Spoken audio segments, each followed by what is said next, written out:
what's going on? It's Doug Cunnington here, and this is going to be one of those live working sessions. So I'm going to do some outlining for you. Hopefully, you can hear me. Let me know in the chat. I see we have Masher on, we have the Mastermind as well. I think the sound is going to be working, but oh, yeah, I think it's working. But let me know out there because you know what? It's really hard to tell sometimes. Also, I've noticed recently because I'm in my mobile studio here that sometimes the sound levels get a little goofed up. So if I'm quiet, let me know. It's possible that is what's happening right now. So I'm going to double check and see what we have going on. So inputs, USB. I bet I am quiet. Let me bump it up a little bit. Is that a little bit better? Am I a little bit louder now? Rick says it's too low. Okay, I bet it'll be louder soon. Okay, I'll try not to overload, but I see my levels were visually they looked low. Sound wise, at least for Rick, it's a little quiet. And I think for now, we're in good shape. Hopefully it won't reset. I'm not going to be changing anything in the short term. Jeremy's on, David, Rick, Masher, Mastermind. Awesome. Okay, at least things are kind of working. I appreciate the people that were here ahead of time and were waiting for this to start, which is pretty cool. So normally in these sessions, recently, I've been having some topic. I will have a topic to talk about, and I'll talk about some random thing that I want to talk about. It's usually not that random. Then I'll answer some questions along the way. Sometimes the sound. The sound is better now. And sometimes people ask questions about those topics. Maybe it'll spawn new things. We kind of go off on some tangents occasionally. I will answer a few questions today, of course, but I do want to run through the demo. Last few weeks, I have been doing keyword research for you. So someone would tell me a niche, and then I'd go over to a keyword research tool and find some keywords, usually low competition keywords, and kind of brainstorm. And I wasn't calculating the keyword golden ratio or anything like that. I was just finding some keywords. Most of the time, not always, but most of the time, just when you see a keyword and you realize it's more obscure and you don't see much competition out there, it may not be KGR, but it may still be a great keyword to go after.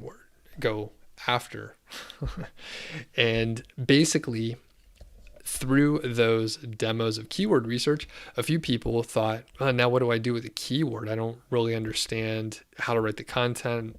I would love it if you would run through that portion. And really, for me, it's about outlining the content. That is across the board, by the way. If I'm creating a video, if there are things that I want to talk about in a video, especially a live stream like this, I'll probably create a bulleted list, maybe some subpoints, which is basically an outline. Same thing for a podcast topic or a blog post for a niche site project. I might come up with some main idea, run through an outline, and that gives me the framework to fill it out. Same deal with blog content for affiliate sites and affiliate content, or just informational content. So depending on what we have time for, we'll run through at least the affiliate portion and how to write like a product review. If you have some suggestions out there, let me know. Mastermind did mention portable basketball hoop as one of the topics.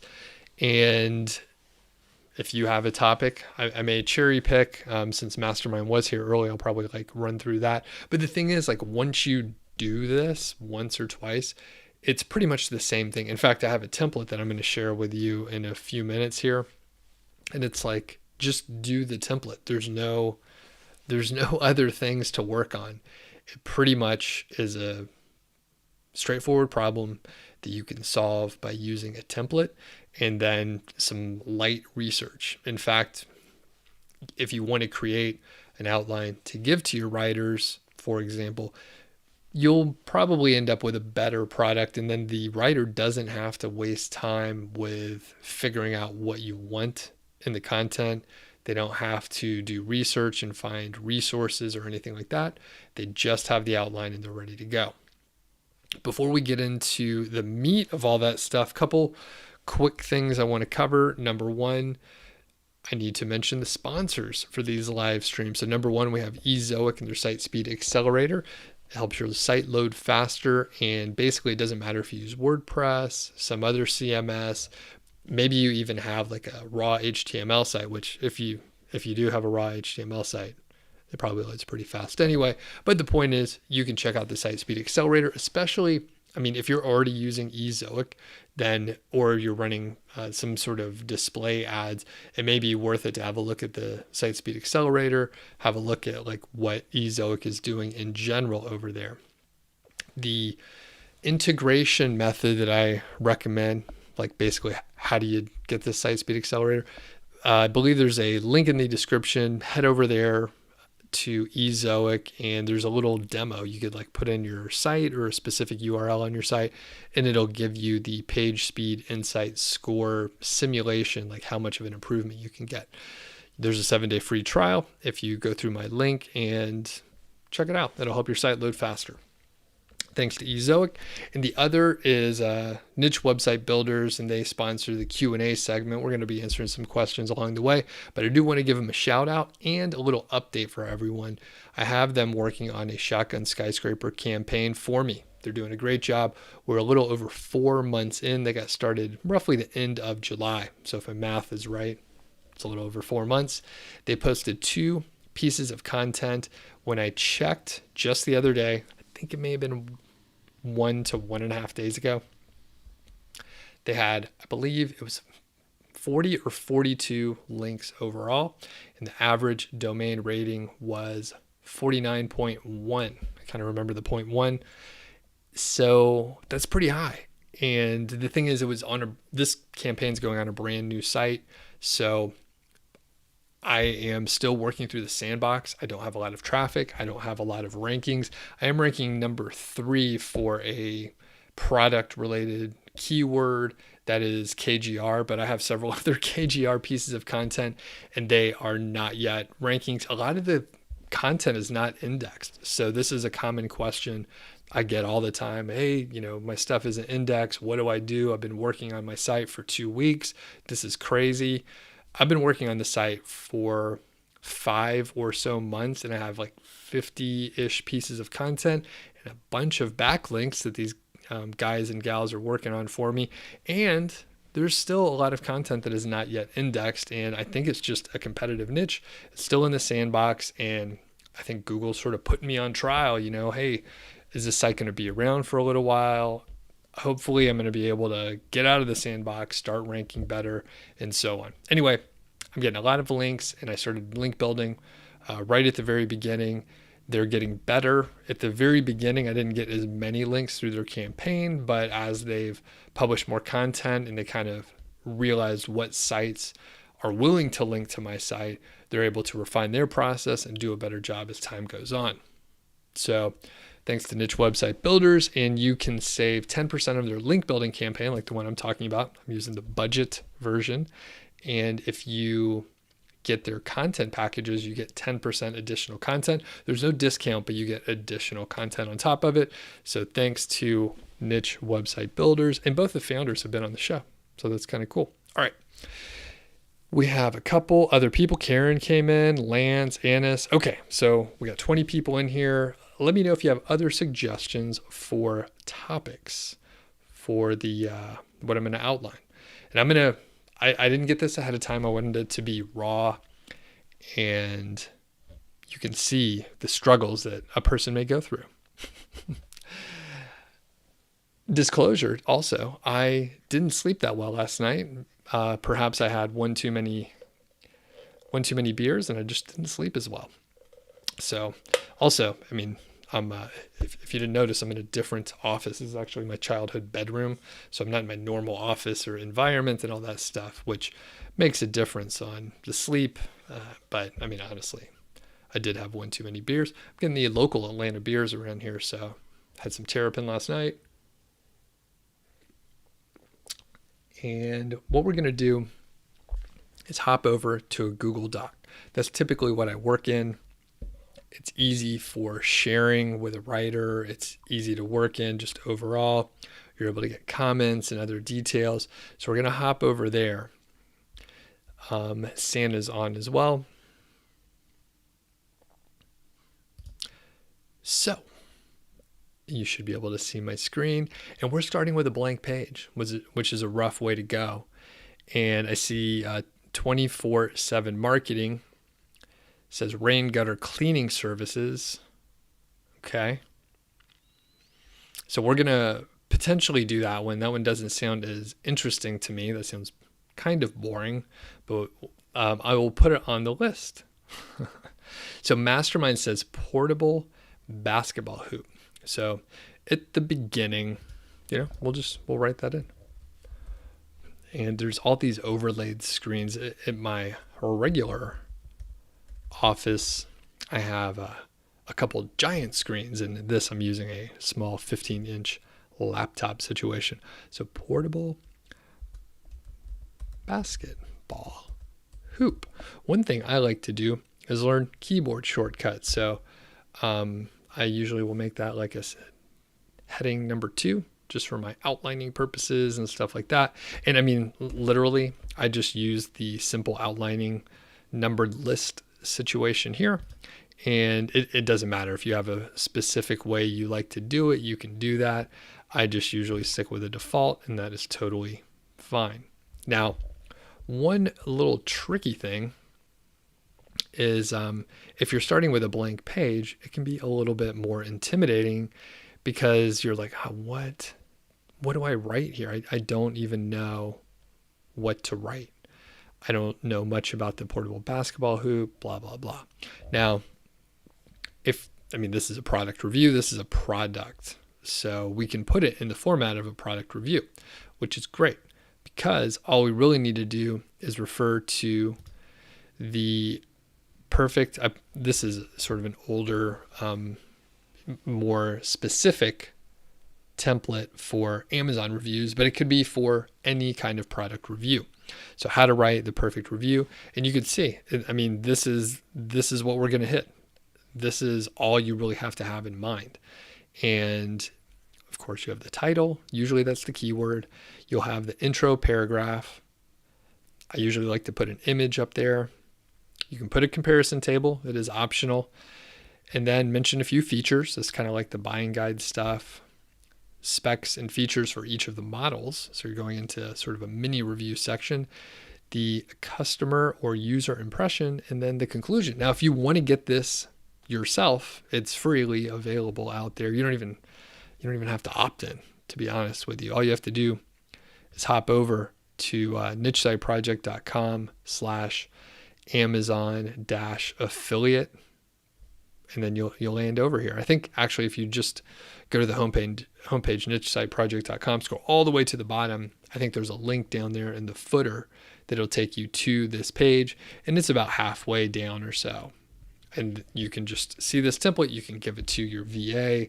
You could use it yourself. You could print it out. Whatever you want to do with it. I don't really care. Just, you can't copy it and say that it was yours.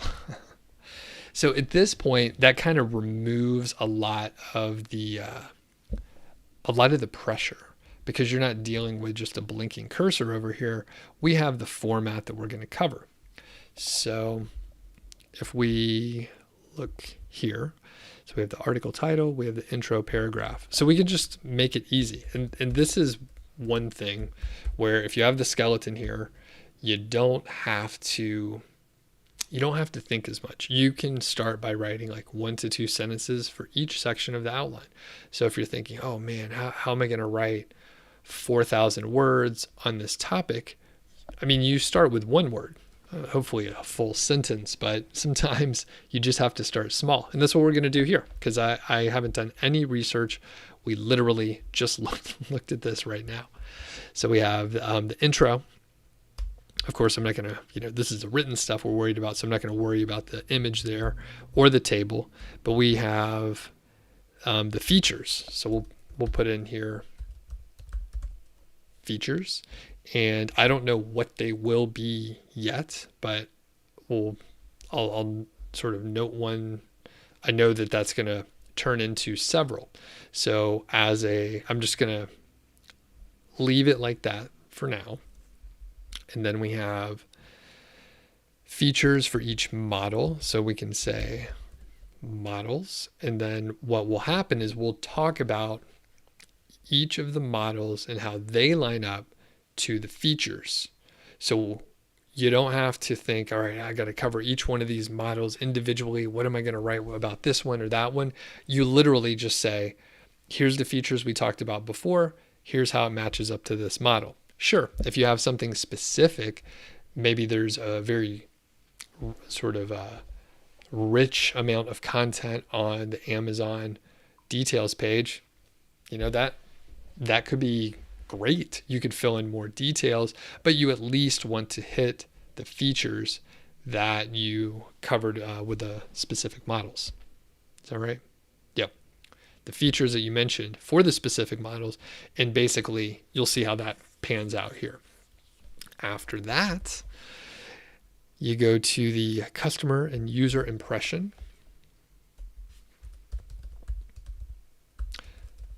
And basically this is sort of paraphrasing the reviews, going out and doing research on other review sites. Maybe you check out the reviews on the manufacturer's page if they have some. And then finally, the conclusion. So the conclusion could be short, where you just say, hey, here's the best one. Maybe you recap everything. If people read the whole thing and you don't really need to recap it. That's not necessary. You can just say, hey, here's the best one for X, Y, and Z. So from here, we have sort of the core things that are going on, and we'll need to start doing some research. So what we'll do next is Google this and just kind of see what's out there. We want to see what's out there. So we'll say portable basketball hoop. And again, I have a ton of stuff overlaid on my screen here, so it's a little harder for me to get around, but best. So hopefully we can see what is going on out there. So we'll scroll down. Oh, I see Adrian's on, and Bonnie, what's going on? Hopefully my machine won't lock up here. I hear the fan's working hard here. Okay, so the hoopsgeek.com basketball gear reviews, the best portable hoop in 2020. It's really helpful to look to see what the people are doing that are ranking number one. So we'll just go here, see what they mention. And sometimes, and the thing is, you'll notice most people use this sort of format these days. I studied and looked at some of the best in class out there and kind of came up with a template. It's what people have been doing and what many people are doing. It tends to convert pretty well. So sometimes what you can find, so we're scrolling down, it just kind of gives you sort of kind of a summary of like what to have in this whole outline here. So one thing I was looking for is sometimes sites will have a table of contents. And if this one didn't have one that I saw, the cool part is if they do have a table of contents, like that is kind of your outline. In many ways, you could just use that. So for this one, it's very helpful. What's up, Will? Good to see you. Good to see you, man. Yeah, I don't know. I'm going to wait until I never get a new version of a product, especially a Mac. Although I like Macs. And Will said, hey, you're going to get a M1 MacBook. I heard there's some trouble. I haven't even done research, but people have talked to me about it, so I know it's going on. So what I'm going to do, I'm going to bounce back and I'm going to look at maybe another one of these. So, okay. One key thing is in the intro, and then I'm going to hop back here. So in the intro, you want to have sort of a qualifying statement, and I also like to have a quick call to action. So we'll say, fairly straightforward. And I'm not going to write the whole thing out, but this is just one way to make it go a little faster. So portable basketball hoop, and I usually would just open with, are you looking for the best portable basketball hoop? If so,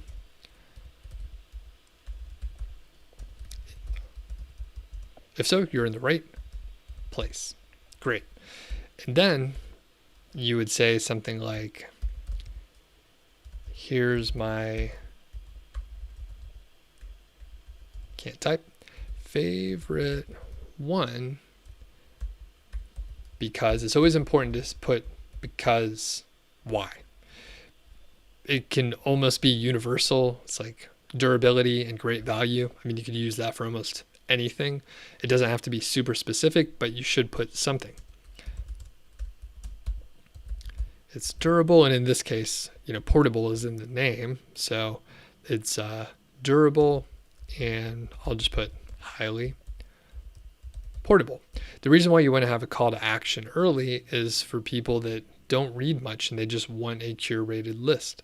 And then, you put a call to action, and it could be something like, you wouldn't label it like this, but you would just say,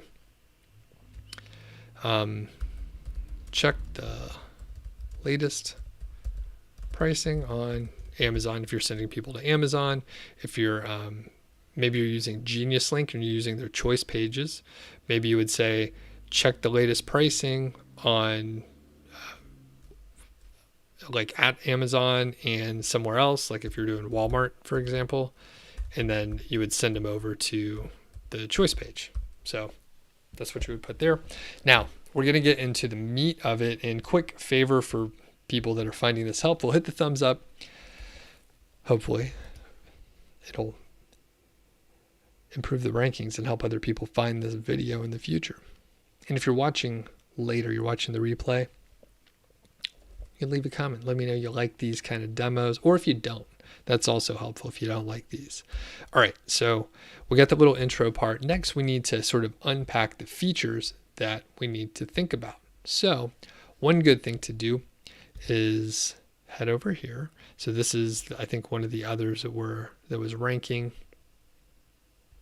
And I'm going to try and get rid of some of these overlays here so I could actually see the screen. It's becoming a little problematic. All right, that's better. Okay, so one cool thing here is they do have a table of contents, and essentially, that's the outline, right? That's the outline that we want to create, and it's kind of done here for us. So the big spoiler, here is if you go look around, you can just get the fucking outline from another site. Of course, you will do a better job if you go to 5 different sites and then compile the information. That's the outline right there. That's the outline, everyone. That's how easy it is. You don't have to recreate the wheel. If you use various on-page SEO extensions for Chrome or Firefox or whatever for your browser, basically, even if they don't have the table of contents listed there, you can just see, you could just use the on-page analysis, and then you'll see, here's their H2, H3, H4 headings. And again, that is the outline. You can quickly see frequently asked questions that they cover. What are the best backboard materials to use? What's the right rim? How much do portable basketball hoops cost? Again, it's right there. So that's the punchline. I just spoiled the whole thing. The outline's out there for you. Just go look around. With these plugins for the table of contents, it takes all the fun out of it. It takes all the fun out of it. Again, you will do a better job if you compile the information. If you just snag this, if you just snag the outline that's listed here, at best you're going to end up with a derivative piece of content. If you combine it from various other sites and other pages that are ranking well and go deep, maybe you go, the top 10 different posts spanning the first 3 pages. If you go compile all of that together, you're probably going to have a better piece of content. So I'm not going to take all the fun out of it, though. I am going to, we'll do the outline stuff. All right. We'll do the outline stuff. The base. Okay. So as I kind of saw out of the corner of my eye, they did mention a few things. So we'll talk about the features, and we'll talk about the base. I saw that mentioned. We'll talk about backboard material. We'll talk about maybe like the type of rim, and let's hop back to, all right, the base, filling the base, sturdiness and portability.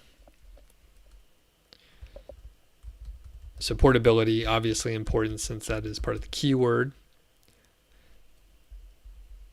And we'll put base, and then, I mean, you could even go deeper, right? And have subtopics in here. So we'll put filling material. We'll also put, I need a cough here. All right. I've hidden everything, so I gotta find the mute. Where's the mute? All right. Just gonna have to cough. All right. I'm back. So filling material, sturdiness, and this should get us, part of the way there with some of the things we need to cover. Next we have how much do they cost, which one to pick, finding the right rim. Okay. And the mastermind says, so basically find the best ranking content, take all the topics and subtopics, add it into a structured, easier to read manner. Yes, that is exactly right. And I mean, essentially, if you look at the skyscraper technique, Brian Dean, Backlinko, they basically tell you, Brian tells you, go do a bunch of research, put together the, quote, best piece of content, depending on like the area that you're working in, the topic area. It may be pretty hard. I mean, some topic areas are very mature. It's kind of been covered, and it's really hard to come up with something like alarmingly better, that is like clearly better. I've heard people talk about it. A few weeks ago, I had Matt Giovanisi on, and it was a long episode, and people stuck around. It was pretty cool. But basically, I think, Matt was like, I create the very best piece of content, and then it's just naturally going to rank. And he was talking about, affiliate content, right? Or it was about affiliate marketing, to be clear. So he was trying to rank for affiliate marketing. And I mean, marketers are in that area. Marketers tend to overdo things, and if something works, they just do it until it doesn't work anymore. And basically, even if you put together a great piece of content on affiliate marketing, it's not just going to rank. Like it's just not going to happen. So the point is, yeah, go do a bunch of research and you'll have a good idea of what to cover. Now, for the next little part, and you could do this sort of in an iterative way. That's how I'm going to do it right here. So I see here that there are one thing on this website, it's one of those like variable scrolling websites. I hate that. It's like you move your finger and the whole thing spins out of control. So what I'm going to do here, because I don't want to go and research a bunch of the different kinds of hoops that you can get. I'm just going to snag these as like the core to start with. So for the models, we are really just going to just do those. All right. So a little lazy for right now, but we're doing a live demo and I want to do some other stuff here today. So this is what we're doing. This is what we're doing for today so that we can do some other topics perhaps. But on your own, you would want to go and look through and find the right ones that match up for you. And of course, these are their own choices. So you would potentially want to put your own spin on that kind of stuff. So those are the models that you would cover. And what we'll do, we're going to look at one of the other posts out there so we can maybe see if there's another feature that we can mention in here. And then we'll kind of pull it all together for you. So from here, this is the first one we looked at, the Hoops Geek. They have the volume of the base and the backboard size. Cool. So we're going to cover that yet. So base, filling material, sturdiness. We can put volume, and then for this we see backboard size. Okay, so backboard material, and what we can do here is sort of go for the size. So that way it's all very outliney, the subtopics fit underneath and it's just a little more clear. So, all right, we have the backboard, we have the material, we have the offset of the backboard. Cool. Material. Okay, and even for material, there were a couple listed. I think one was like acrylic. Is that how you spell that? And then glass. And old school. I played on some wood backboards. I don't think that's how they build them today. But I played in the neighborhood. That is not how you spell acrylic. Boom, just one L. Okay, great. Get the size, some other thing. I'm going to hop back over. Offset. Support pole.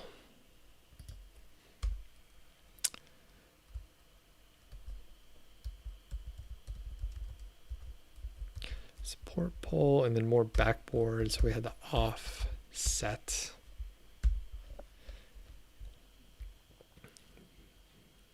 Okay, so I think that covers a lot. And, I see some of these are adjustable. And I don't know if all of them are, but we'll just note here the portability, and then we'll put adjustable height. Great. So basically, at this point, we have all these features, which we didn't know anything before. So each one of these models, you should mention all of those points. So all of a sudden, this is going to end up looking and being very long. That's what she said. Basically, you can just paste it all in here. And then for each one of those, some of them are going to be yes or no. Some of them you'll put a little bit more information. But it takes the mystery out of how to write these.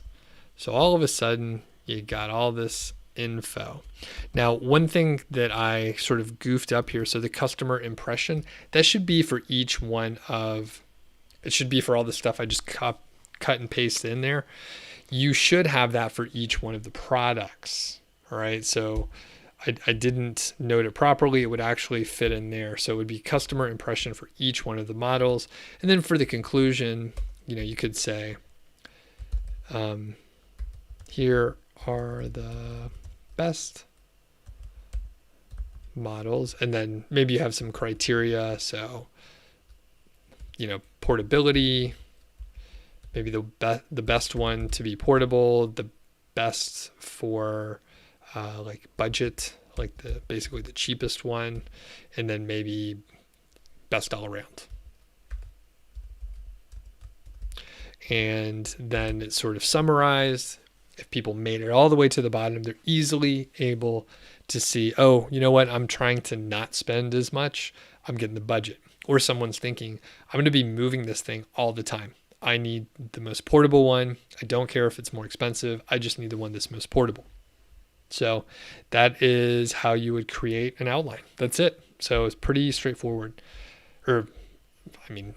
I've done a few of these. So it seems straightforward to me, but I think when you're armed with this outline here, this template, you can head over to ninjasiteproject.com, scroll to the bottom. There's a link for Amazon affiliate, and then you'll see this in there. I also encourage you to sign up for the email list. If you're not on the email list yet, I share, well, this template here that we're showing, but I also share a bunch of other templates and systems that I use, including like project management stuff for content. If you're watching this, you care about content. And there's different calculators and other, basically there's a ton of free stuff you get. You also get emails from me, so I can send you and point you in the right direction for good content. Okay, some questions popped up, and I will give shout out to Niche Website Builders for sponsoring the Q&A segment. So if you do have questions, let me know. And I know someone else mentioned a topic about some kind of gutter cleaning, something or other. So once we run through some questions, we'll have a look at that, which is not product focused. And that'll be something that, you just have to write. We'll look at how you would do that. Next. And what do we got here? Okay. Lance says, Headings Map is the Chrome extension that I use. Before I learned Python to script the info off the site, some sites block that particular extension from running. Okay. Good tip. And I think a lot of really almost any of the SEO kind of extensions have some on-page analysis. They show you the meta data, the meta description, title, etc. Number of words, sometimes keyword density. Pretty straightforward these days. Adrian says, does anyone use Jungle Scout for choosing products? For the best pages, you can see the different stats for each product, the number of pieces sold in 1 month, and the rankings, some other stuff like that. Or you just analyze the competitors and choose from there. So people let us know about what you do. Adrian, I have heard people talk about using Jungle Scout for that data. I think if you're trying to pick the very best ones, and I think Adrian, you're to ask the question, right? So sometimes I think people overanalyze, and you probably can just see what's ranking really well in Amazon, and probably those are the ones that are selling the best.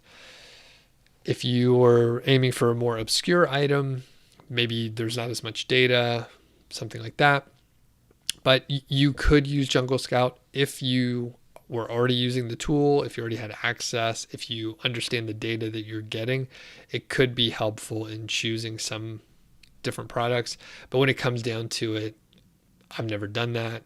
I know it's possible, but I think it may, I don't think it'll end up pushing more sales or converting higher.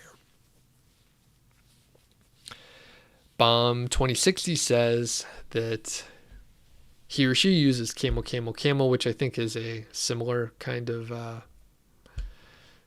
tool as Jungle Scout. And for people that don't know, Jungle Scout is like an Amazon seller's tool. So it gives you information that people that sell products on Amazon would care about.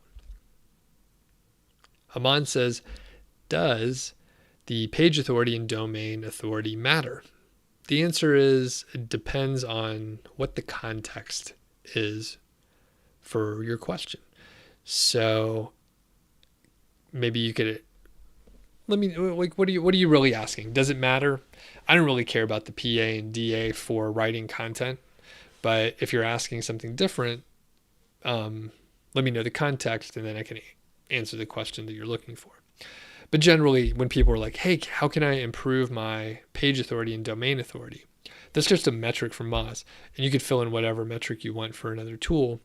Really what you want to do is probably get traffic to your site and earn money, right? You really actually don't care about the PA and DA. If you want to boost your PA and DA, you can do it by getting backlinks. Usually that's a positive thing, but you could also get backlinks that aren't particularly helpful to your site and rankings, but they would boost your metrics. So If the PA and DA is important to you and you don't care about getting traffic or earning money, you could just get backlinks that would help boost it. So, that could be a valid thing, right? Some people, here's a business model idea for everyone. If you wanted to do this, you could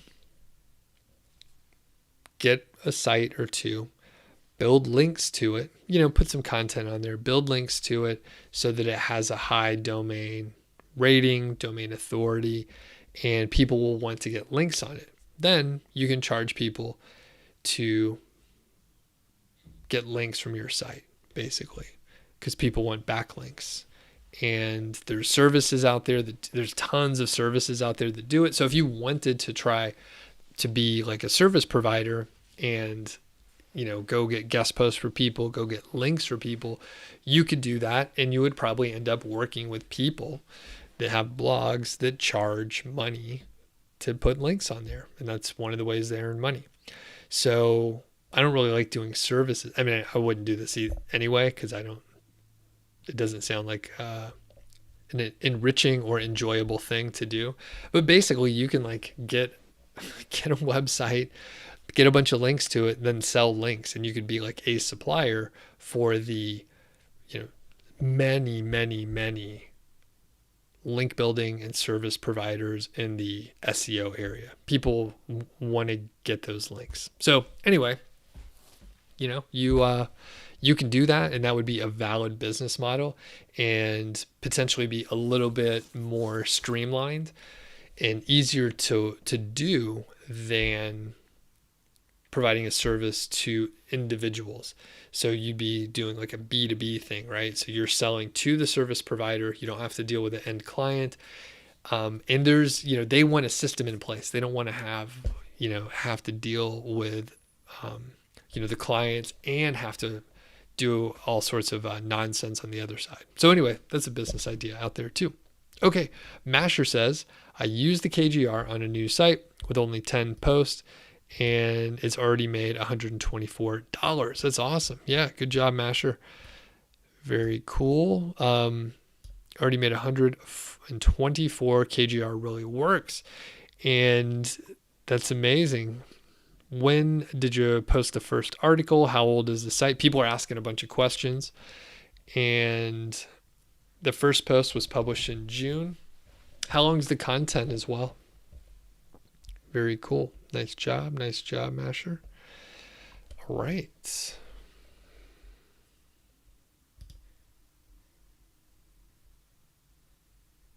All right, and then we have 24/7 Marketing. Says, I need a massive amount of content on home projects. Do you think I can get home service providers to write guest posts for me if I offer to publish them for free? I have a feeling the answer is you can do something with that. All right. The fact is, if they are basically, these are tradespeople, and there's a good chance the tradespeople know a lot about their home projects, but they don't know a lot about SEO, and that also means they probably would not.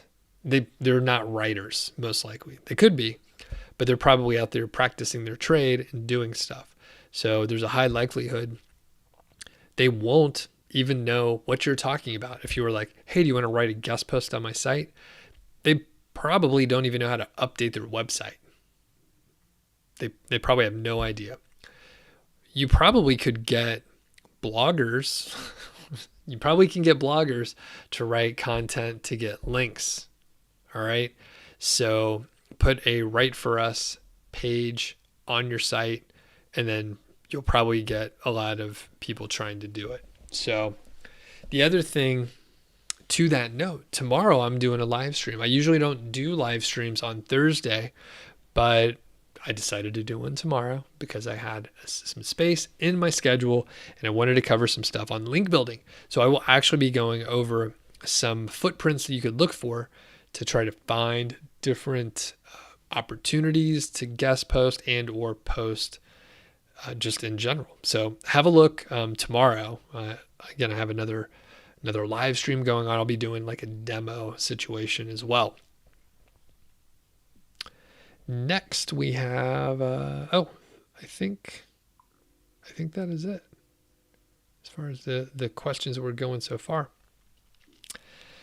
Carl says, I found some good keywords using KGR. Some of the words even have search volume over 500, which I just have to correct you.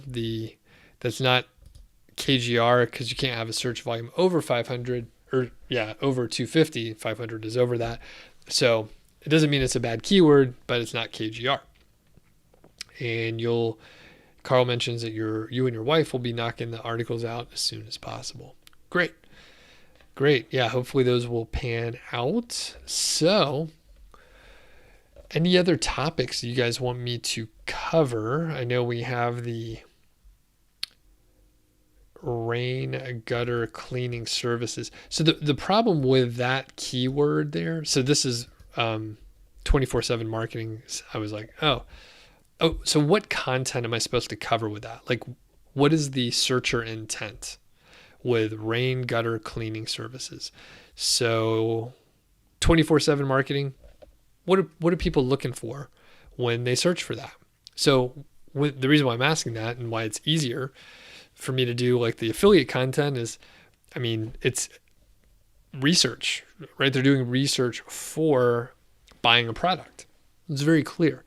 It looks like people are doing research for, potentially the services.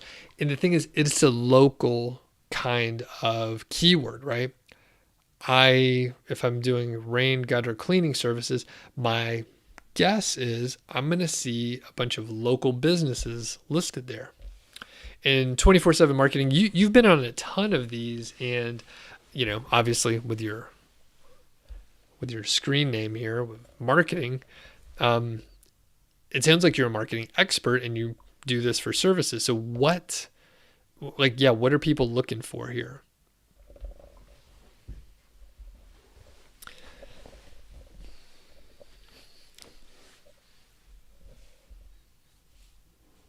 Okay. And to continue on, there's a couple rando things that will pop in here, but we'll hop back in a second to the rain gutter cleaning services. So before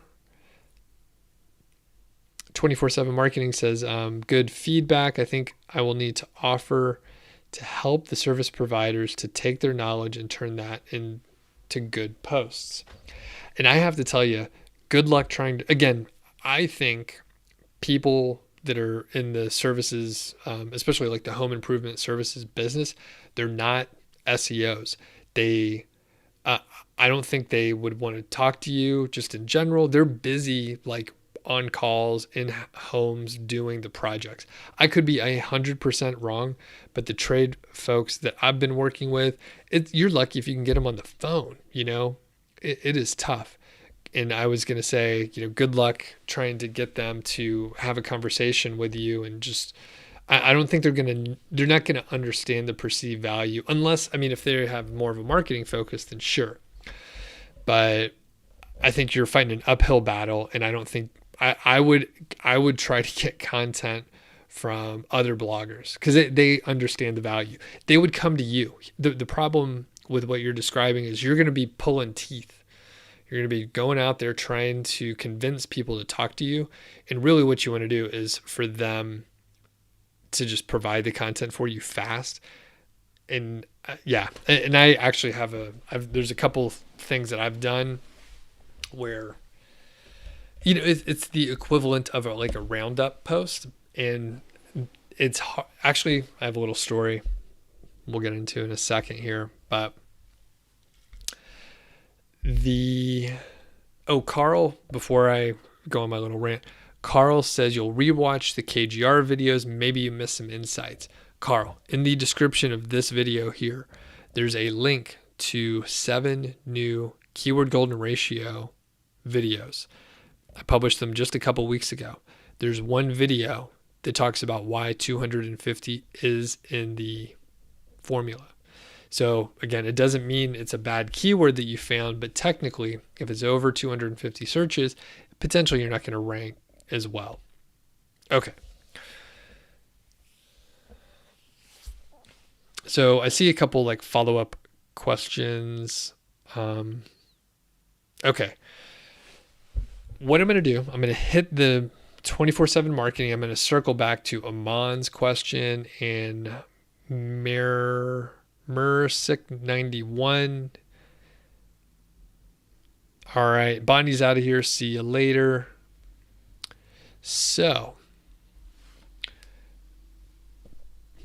24/7 marketing says going to bloggers sounds like a good approach. Yes, that's going to be much easier than trying to convince. Basically, if you go to service providers, you're going to have to educate them, and then you're going to have to try and get the content. At least with bloggers, they already know the value of working with you. So trying to educate people is difficult. They're not going to quite understand, most likely, what you're talking about. Going back to what that search term is for. So earlier, Marketing 24/7 was looking for rain gutter cleaning services, and I was like, okay, what's the search intent for that? So they said he or she is saying finding someone to do the work or how to do it. Those are vastly different things. So it can't be both of those. Which one is it? Those are completely different. So you'll have to pick one. It's your keyword, so you'll have to tell me. All right? You'll have to tell me what to do. And basically, when you're writing other content, it's an essay. So you can format it however you want.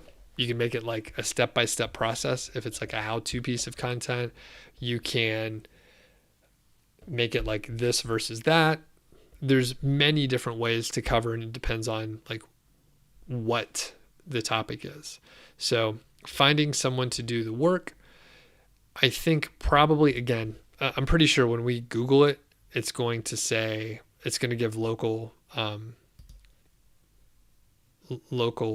results. So I'm just going to make sure.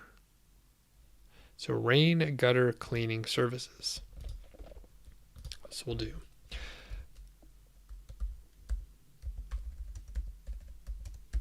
I'll share my screen in a second. Gutter cleaning services. All right, so when I share my screen, boom, rain gutter cleaning services. So as expected, we have some ads here, and then we have a map, and then we have these cleaning services.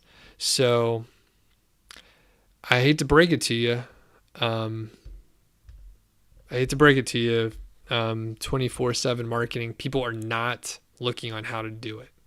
If they're looking on how to do it, they would say how to clean gutters.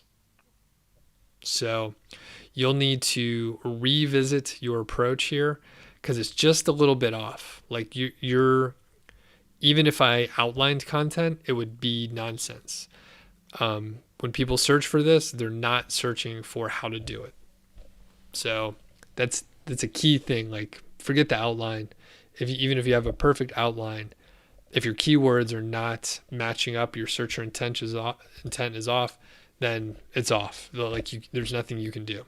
You need to fix that up. Okay. Hopping back, Amon asked, does the page authority and domain authority matter for expired domains? The answer is yes, it does matter. It does depend on what you're trying to do with the expired domains, but it's literally one of the top criteria for expired domains. Merrick says, hey, quick, suggest me a domain name and niche. Okay. Since you gave me no other criteria, forcing me to think on the spot, I'm going to say something about, let's see. How about natural Viagra substitutes. All right, Viagra substitutes and natural Viagra. I think that'll be a profitable niche. And I think the domain you should go with, I'm not sure if it's available, but go with bonerhelperhq.com. All right. That sound good? Is that a good one? Good niche for you? Slow Fishing says, hello, Doug. New page. How many content to put on it to start ranking in Google? And how long to wait to see the first search traffic from Google? So you have a new page, how much content to put on it to start ranking in Google. So it's more, your ranking on Google is not dependent on the number of words on the page. I would suggest to you that you at least do, 800 to 1,000 words. And for a lot of content, I would aim for, 13 to 1,500 words. Take a look at some of the other competition, and you can see how long that content is. And you're saying how long to see the first search traffic from Google. It depends. For some people, right, you're going to see traffic, and for some niches, really, you're going to see some traffic in the first few weeks. And for other sites, if it's more competitive, if it's just basically if it's more competitive and there's more content out there on the topic, you may end up going, a couple months before you get an appreciable amount of traffic. You may just get a few people here and there. All right. So kind of tough to answer that. How long to wait? It could be pretty quick if you're doing keyword research well. All right. And okay, I'm glad people enjoy the niches. Okay, bonerhelperhq.com is available, so people jump on it. It looks like Lance may be maybe first in line there. Don't go with the .org. All right, bonerhelperhq.org. Actually, it sounds more official. Maybe go with the .org. It's an organization, a nonprofit looking out for flaccidity. Make it sound smarter. All right.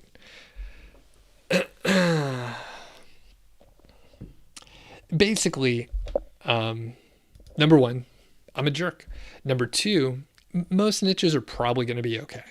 All right. If you go out to, even if you're not going to use Amazon as like your main affiliate program, if you go look and find some main department, a subcategory in a big department, you're probably going to be able to find enough products, find enough topics. What you don't want to do is create a site where there's kind of a low amount of search volume. There's not products being created, and it's kind of just more obscure.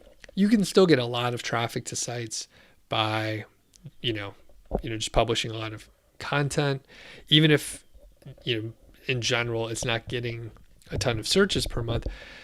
But the thing is, it's usually more profitable if you have many areas to draw from for revenue.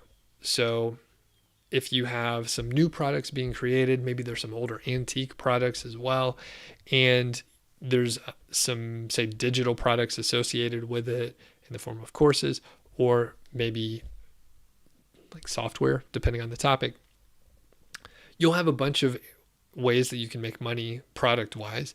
And then for any informational content, you might be able to get, display ads and earn a lot of money there.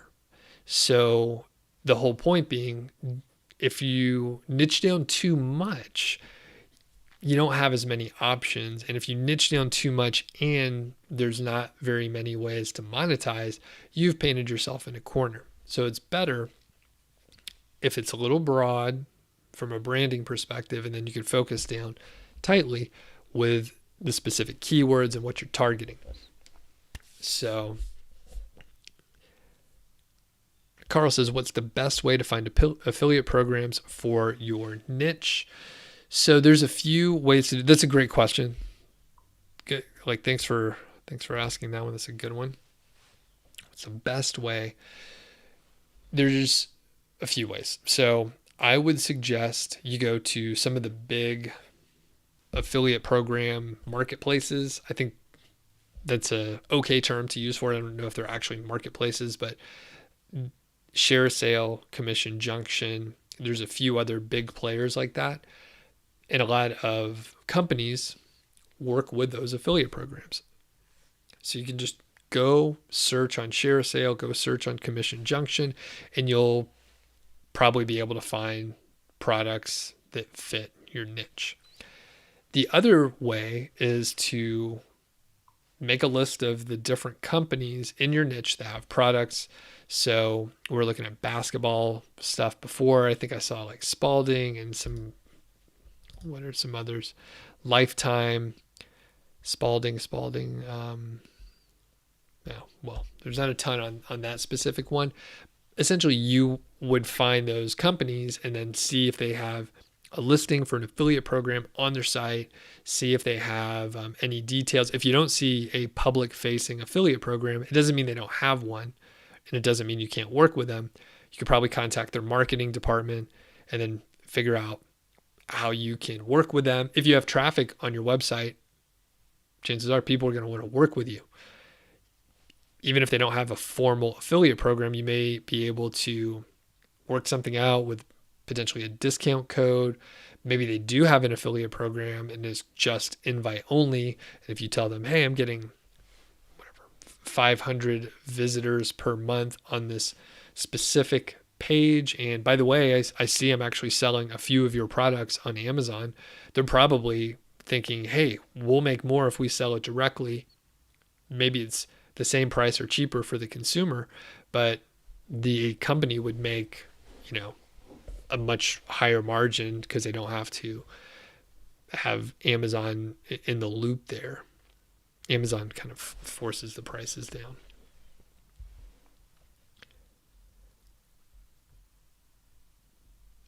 All right. And the mastermind says you can put in the specific topic and then affiliate program and just Google it. So that would be a viable way as well. And cool. I think we covered a lot. Another shout out to, Ezoic, like I said, thanks for sponsoring. Niche Website Builders. They've been crushing it with the Shotgun Skyscraper campaign. I will be talking about link building tomorrow. And I think probably you're aware of my channel if you're watching this. And if you're not subscribed, it'd be cool if you subscribed. If you're not signed up for the email list, go to nichesiteproject.com, click the green button, and then you'll get all my templates and stuff like that. I think I covered the stuff I needed to. Yeah. For people often ask me, hey, do you have a course or, how can I work with you more? There's links in the description. I have a few courses. There's 3 main ones. One's multi-profit site growth plan is the other, and the other is HARO Linkbuilding. They are, I think all of them should be available for you to purchase. If you can't purchase them right now, then there's some kind of problem. But yeah, there's a link in the show notes, the description down there. The mastermind says, how competitive is the basketball hoop niche, do you think? I have no clue. I've done zero research on that. So you would probably want to have a look over on a keyword research tool, and then you could see, I've been using KW Finder recently because you have all that data aggregated. It's really easy to see what's going on. Dan says, at what point will a company accept you into an affiliate program? Like how much traffic? So it depends on the affiliate program. Some affiliate programs will let you just sign up. If even if you don't have traffic and even if you're just starting to launch your site. Typically though, right, they want to make sure it's worthwhile to work with you, and you may need to put in your site, and it depends on the company, right? And they'll ask a series of questions. It may say, how are you going to promote it? And then, for example, I would list like Niche Site Project, my YouTube channel, and my podcast. And I would say, hey, I'm going to promote it here, and I have an email list. I'll promote the product there as well. sometimes you'll get more questions, right? You may have what I just asked, and then they may say, how many YouTube subscribers do you have? How many downloads do you get for your podcast? And how many visitors do you get to your website each month? Sometimes they're more stringent on that, and they want to make sure they're working with people that have some traffic. In fact, when I have people that will approach me, they'll say, "Hey, Doug, I'm thinking of promoting your courses. Do you have an affiliate program?" And I say, "Yeah, I have an affiliate program, but it's invite only, and basically it's my friends. It's people I know. They know me. They want to promote it." And even if someone has traffic, I may say, "Hey, you know what? I don't want to work with you because your site looks like kind of shady, and I don't like the way that you're covering the material." Maybe I don't say all that, but maybe I have a look and I'm like, "Oh, I don't like the way they're covering the material. It looks kind of low quality." I've seen people, right? So this is a great one. I've seen affiliates out there who basically said, I used to have a course, and they said, Doug's course versus this other course. And they were not in my course. They never enrolled in my course.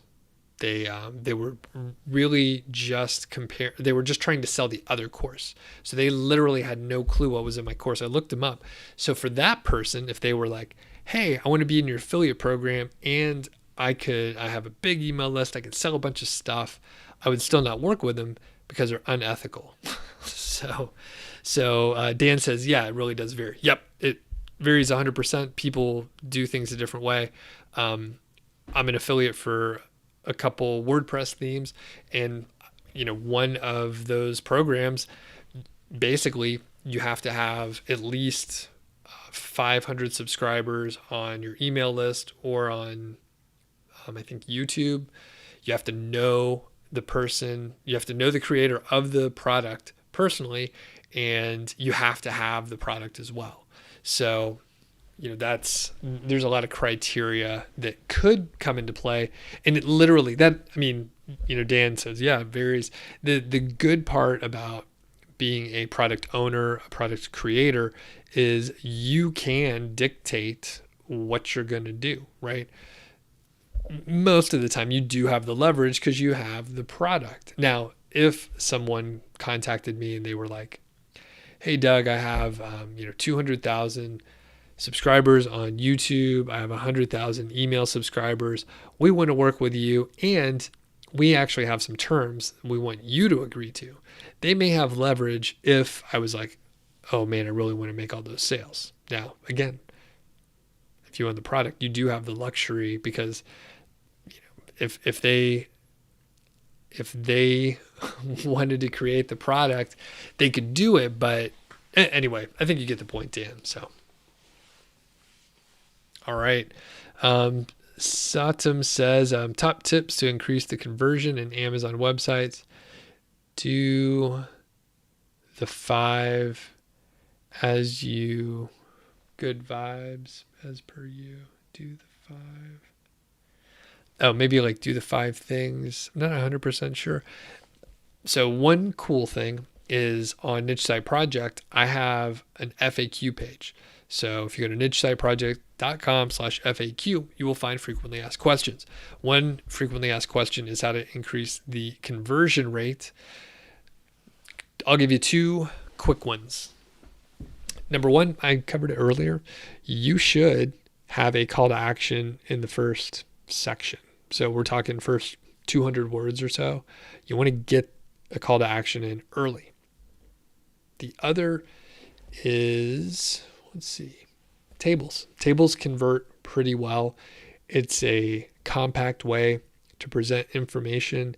People can compare the info, different products really quickly, and it allows them to say, "Oh, I see, this portable this portable basketball hoop has a glass backboard and it's rated very highly sturdy. I want that one." So in a table, people can see that information very quickly. All right. I think that covers it. Thanks, everybody. Any more questions before we finish up? And yeah, for going back to just choosing a niche and a domain name, aim broad. Most of the time, a niche is going to work out. I encourage you to pick something you're kind of interested in, at least, if not obsessed. You'll have more fun working on the content. You'll have more fun creating it. You'll have more fun hiring people to do it and just working on the site. If it's something you don't care about at all, you can still do it, but you're just not going to care as much. And it makes a difference. It makes a big difference. All right, David says, another great stream. Awesome. Sadam, thanks. Appreciate it. And Adrian, the other crew, David, thanks for basically, what do you do? Moderate. You moderated. So, Mirsic91. Oh, yeah. So any thoughts on the podcast and streaming niches? Yeah, both of those are hot. I would say those are going to be continuing to grow. I think it would be helpful, again, if you had an interest in one or both of those. I think there's a lot of common products and common things and thoughts with both of those. You could put both of those onto one site, and I think they could live okay. If you divided it up, I think you may be able to have like more of a content cluster and expertise in a certain area.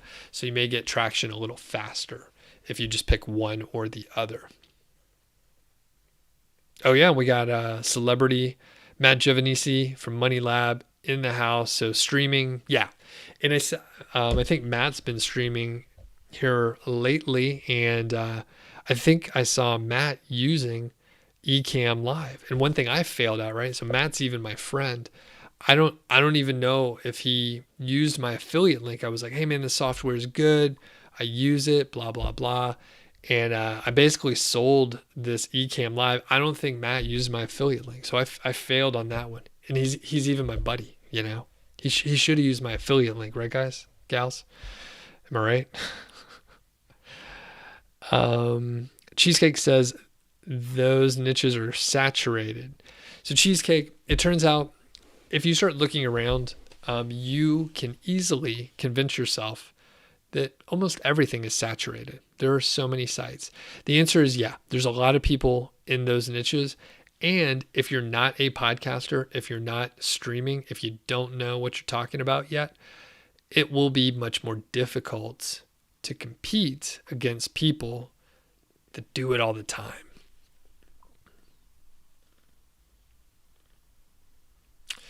The mastermind says, what's the quickest time it took to reach $1,000 per month? Was it Amazon site? No, the fastest way usually to earn money is a service-based business. So the fastest that I've reached $1,000 in a month with like a brand new thing was offering a service. And I wrote about it and I've talked about it. If you look at some other stuff I've done, Mastermind, there is a post that I wrote about, I think it's 6-figure business ideas. In fact, I think I'm ranking for that. So if you look up six-figure business ideas, Google that, find niche site project, click on that one, read it. And those are the fastest ways to earn money. Turns out though, I hate offering services. So I don't do it. I don't do it anymore. And yeah, shout out to Ecamm.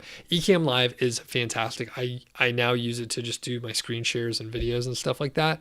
But yeah, Matt says he uses it. He didn't use my affiliate link, but that's okay, buddy. That's all right. I'm going to bring an empty keg over when I get back in town. And then you'll probably fill it with some delicious Kolsch. And okay, Amelia says, you listened to the latest podcast about the contest and how to play it out. It was great. And how comments about and how my comments about YouTube analytics change and don't when you stop posting as much. Yeah. Yeah. So I did a contest, and I just did a kind of a poor job. I didn't get sort of the outcomes that I expected. So I will, I'm just messing with you, Matt, by the way. I'm just kidding around. It's totally fine.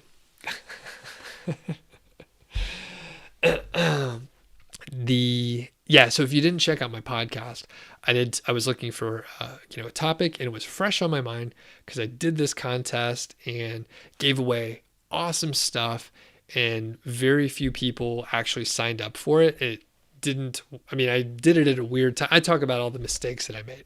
Basically, I just talk about all these different screw ups that I made over the course of a week or so, and it was fine. It's still fine. A little bit of a bummer, but I think one thing, I got a jet here. I need to get going, but two things. One, check out these couple other folks in here. So Amelia Gardner and Money Lab, that's Matt Giovanisi. They do live streams all the time too. So if you are not subscribed to their channels, you should go check them out. I've interviewed both of them, and Matt's been on several times. So check out their channels, watch some of their other videos, subscribe to them, and all that stuff. I know, Amelia, you have a podcast. Matt, you're doing your podcast on YouTube now-ish. I don't know if it's still audio format out there. But anyway, check out those folks, and I'm going to get out of here. I'm going to be back tomorrow. So please tell your friends about the live stream and have them show up too. I think we can get a few more people on for tomorrow. All right, everybody have a good one. I'm going to go grab a beer. It's 5:00 somewhere.